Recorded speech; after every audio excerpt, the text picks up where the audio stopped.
naririnig kita, ako ay nalilito.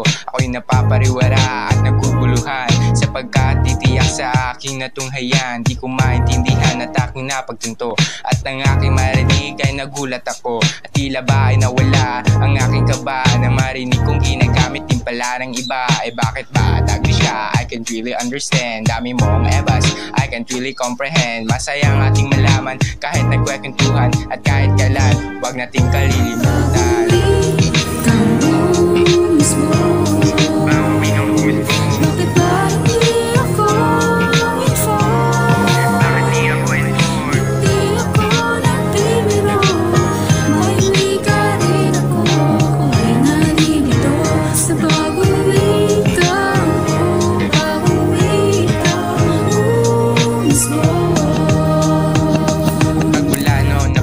Wika ko sa'yo, pag-uusap dati di na magkalayo. Pag-uusap sa eskwela ay napapadali, at pag-reporting maraming nakikinig. Minsan ginagamit ng mga tropa ko tuwing magkikita, sabay-sabay sa'yo ng hey dude, kamusta ang life sa city? All good, basta't naka-on ng AC. Ako parang Superman ng DC, nandyan na ang ginagamitan ng pidgin.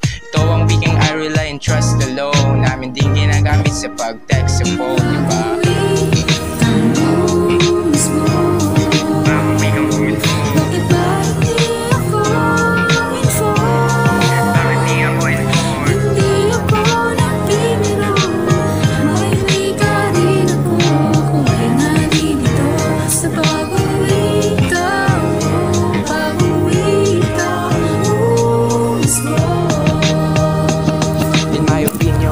Mo ang wika na to, madaling ipabatid ang nais mo. Ginagamit ng artista at ng ibang bayan, kaya sa pidgin ikaw ay makiayan. At aking tiyak na madadala ka kapag marami kang kilalang ganito magsalita, lalong lalo na sa maraming madla.